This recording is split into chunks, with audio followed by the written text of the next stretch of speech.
ask you a question. How do you define film noir? Other genres can be defined by their tone, their location, or moments that occur within the movie. However, film noir is a genre that is defined by its themes. The categorization of what exactly film noir is can be tricky. There is an ongoing debate between film scholars that was started in the 1950s that discusses whether or not it's even a genre, and if it is, what are its characteristics.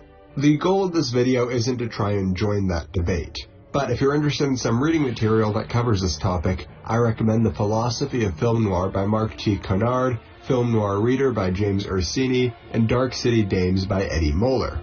These books are going to go into much more detail about what defines film noir, but I would like to thematically break down the genre and look at some of the bigger themes and ideas found within the movies in the genre and look at the evolution of these into the modern era of cinema. In this video, I will be using specific movies as case studies to further explore the genre. In the description, there is going to be a list of movies where I go into spoiler territory, so please be warned. But let's begin by looking at the most important aspect of any film noir, the protagonist. In many movies we saw our protagonist as a detective or a private eye, but we would also see protagonists as boxers, convicts, screenwriters, and hitmen. Film noir is a genre about the fall of a character and the deterioration of their morals as they are forced from one bad situation into the next. A perfect example of this would be one of Billy Wilder's masterpieces, Sunset Boulevard. In the film, we follow a screenwriter, Joe Gillis, who is struggling to make ends meet in Hollywood. Because of debt, he is forced to go on the run from local authorities and hides out in an aging silent film actress, Nora Desmond's, mansion. She agrees to house him if he agrees to help revise her script. At this point, he has a financial obligation to her. We soon come to learn that she is suffering from depression, and the idea of Joe leaving her would only make her condition worse. At this point, he also has a moral obligation to her. Joe slowly starts to break free from Norma's grasp when he tells her he will be moving out of Los Angeles and back to Ohio. She decides to shoot him, leaving him dead in her pool. What is unanimous in all of this is how little choice Joe has. He is forced on the run and by chance meets Norma, who decides that he can help her. He never has any say in the matter, but instead is forced into one situation, into another. Due to circumstances out of his hands, he ends up dead. This is the most important part of film noir, the protagonist losing control of the situation and being forced down a road of moral ambiguity before his eventual downfall. That downfall often varies. It could be death, the loss of a close friend, or someone else taking the prize. But in the end, due to the circumstances out of the protagonist's hand, they are in a worse place than when the film began.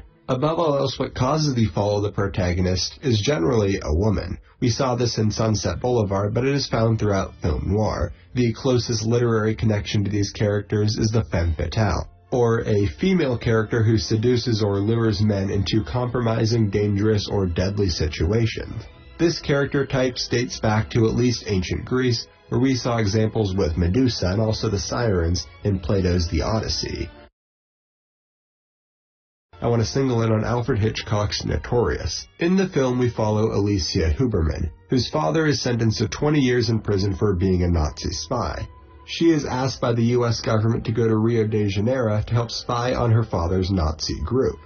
When she's in Rio, she falls in love with Alexander Sebastian, a Nazi, and gets married to him. This movie works so well because it's all about manipulation and the lack of information. The film centers around the idea of Alicia being the perfect manipulator. She is sent there to find out as much information as she can about the Nazi party, but in the end, she turns out not to be the femme fatale. Instead, that position is taken up by the role of Alexander's mother, Mrs. Sebastian, who upon realizing that Alicia is a spy, does her best to stop her.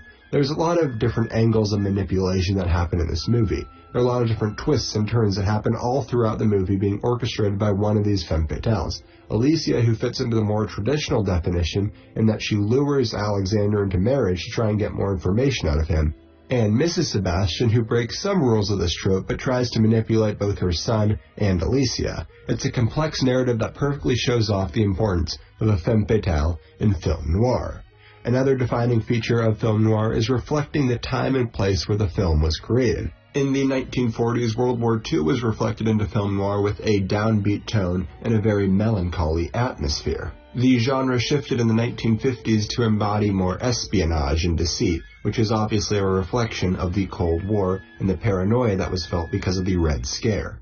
Some people like to say that film noirs ended in the late 1950s, but film noirs continued to be made up to this day, so I like to say that as long as the films are being made, how could the genre be dead? For the rest of the 1960s, 70s, 80s, and 90s, and into the 21st century, we have continued to see film noirs be made that reflect the social norms of these times where they were made.